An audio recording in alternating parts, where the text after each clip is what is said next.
UGC net के 3 विषयों की परीक्षा रद्द होने का ये मामला है। एक बार फिर से एनटीए पर सवाल। टाइपिंग, अनुवाद की गलतियां मिली हैं, कई शिकायतें मिली हैं, जिसके बाद दोबारा परीक्षा कराने की बात और इन तीनों विषय, इन तीनों सब्जेक्ट्स की परीक्षाओं को रद्द किया गया है। यानी कि ये परीक्षा दोबारा होंगी और नेशनल टेस्टिंग एजेंसी की तरफ से इस बारे में जानकारी भी दी गई है।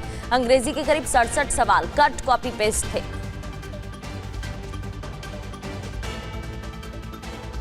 और देखिए, नेशनल टेस्टिंग एजेंसी ने जारी किया है दोबारा से परीक्षा का शेड्यूल भी। 9 सितंबर को अंग्रेजी और कॉमर्स की परीक्षा करवाई जाएगी और 10 सितंबर को समाजशास्त्र की परीक्षा करवाई जाएगी। तो परीक्षा रद्द करने के ऐलान के साथ साथ अब जो नया शेड्यूल है वो भी परीक्षा करवाने का जारी कर दिया गया है। 9 तारीख को कॉमर्स और अंग्रेजी की परीक्षा करवाई जाएगी, इन 2 सब्जेक्ट्स की परीक्षा होगी। और समाजशास्त्र की जो परीक्षा है वो 10 तारीख की होगी। यानी एक बार फिर से बड़ी गड़बड़ी का ये पूरा मामला और एनटीए सवालों की घेर। तो जांच कमेटी की रिपोर्ट के आधार पर फैसला। प्रश्न पत्रों में बड़ी गलतियां मिलने के बाद ये निर्णय लिया गया है। क्वेश्चन पेपर में कई गलतियां मिली और बड़ी गलतियां मिली, जिसके बाद ये निर्णय लिया गया।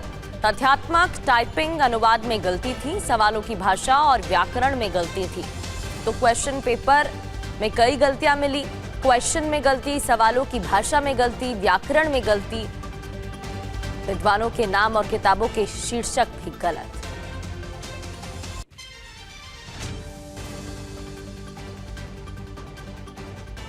तो नेशनल टेस्टिंग एजेंसी पर एक बार फिर से सवाल उठ रहे हैं। बिग वॉल के जरिए आपको बताते हैं कि यूजीसी नेट में एक बार फिर से गड़बड़ी की जो ये घटना सामने आ रही है वो कौन कौन से सब्जेक्ट्स हैं। दरअसल परीक्षा रद्द की गई है 3 विषयों की, 3 सब्जेक्ट्स की। इसमें अंग्रेजी, इंग्लिश, कॉमर्स और समाजशास्त्र, ये 3 सब्जेक्ट हैं।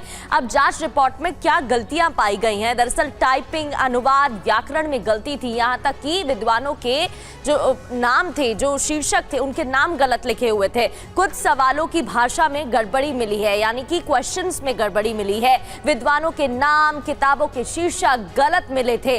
इतना ही नहीं, प्रश्नों में गैर मानक शब्द का इस्तेमाल हुआ, इसको लेकर भी सवाल उठ रहे हैं। क्वेश्चन पेपर में गैर मानक शब्दों का भी इस्तेमाल था, जिसको लेकर भी सवाल उठ रहे हैं कि आखिर ऐसा हुआ तो कैसे हुआ।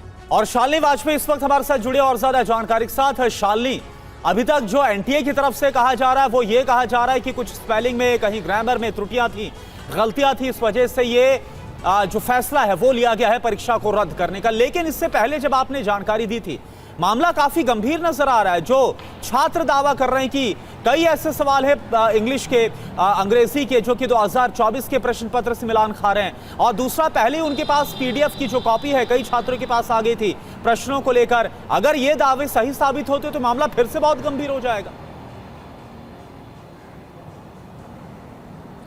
बिल्कुल, आपको बताऊं कि सबसे बड़ी बात तो ये है कि एनटीए जो है कोई भी गलती अपनी मानता नहीं है जल्दी। जब परीक्षा हुई थी 22 जून से 30 जून के बीच परीक्षा हुई थी, तब जब छात्रों ने सवाल उठाए थे तो एनटीए की तरफ से कोई भी जवाब नहीं दिया गया था। अब जब छात्रों ने बाकायदा जो है बोला कि हम प्रोटेस्ट करेंगे एनटीए ऑफिस के बाहर, जल्दी से आंसर की रिलीज़ की जाए, तब जाकर जो है आंसर की जो है 1 हफ्ते के अंदर रिलीज़ की गई। और उसमें भी जो है 3 विषयों का रोक दिया गया और कहा गया कि 3 विषयों का हम बाद में आंसर की जारी करेंगे। बाद में जब जारी किया उन्होंने तो बताया कि हम 3 विषयों का आंसर की नहीं बल्कि परीक्षा ही रद्द कर रहे हैं। उन्होंने किस किस वजह से परीक्षा रद्द की वो साफ, क्योंकि छात्रों की तरफ से जो आरोप लगाए जा रहे थे वो साफ साफ यही थे कि अंग्रेजी का जो प्रश्न पत्र है वो 150 पेज का आता है। 150 पेज में से 67 सवाल जो हैं वो हूबहू जो है 2024 के प्रश्न पत्र से ले लिए गए थे, पूरी तरह से रिपीट हो गए थे। समाजशास्त्र में तो ये स्थिति थी कि छात्रों ने आरोप लगाया था कि ये जो पेपर आया है उसका जो अनुवाद किया गया है, वो हिंदी वाला खास तौर पे जो अनुवाद था वो पूरी तरह से ऐसा लग रहा था जैसे एआई से कर दिया गया हो। ऐसा लग रहा था कि जैसे उसके शब्दों के जो तमाम ऐसे जो स्कॉलर्स हैं उनके ही नाम गलत लिख दिए गए। और इस अनुवाद ऐसा था कि छात्रों को समझने तक में दिक्कत आ रही थी। ये सारे सवाल उसी वक्त उठाए गए थे। और एक राजस्थान का एक छात्र है जिसने ये दावा किया था कि सोशियोलॉजी का ही पेपर 100 पेज का उसने पीडीएफ बताया था। इस तरह का दावा था उसका कि ये जो है वो पहले ही छात्रों के बीच पहुंच गया था। तो ऐसे गंभीर आरोप जो है वो लगाए जा रहे थे, लेकिन एनटीए फिर भी कोई जवाब नहीं दे रहा था। एनटीए ने आज लगभग 45 दिनों से ज़्यादा का वक्त हो चुका है परीक्षा के बाद, तब जाकर एनटीए जो है अब बोल बोल रहा है कि हाँ कुछ गड़बड़ियां हुई जिसकी वजह से परीक्षा रद्द की जा रही है। परीक्षा अब 9 और 10 सितंबर को होगी। अंग्रेजी बिल्कुल, तो अब परीक्षा रद्द करने का ऐलान किया गया है। पहले हालांकि जो गड़बड़ियां आई इसके बाद भारी दबाव के बाद एक बार फिर से परीक्षा रद्द की गई, लेकिन कुछ और जो आरोप निकलकर सामने आ रहे हैं छात्रों की तरफ से, वो कई गंभीर सवाल भी खड़े कर रहे हैं। मामला गंभीर होता हुआ नजर आ रहा है। बहुत बहुत शुक्रिया आपका इस पूरी जानकारी के लिए।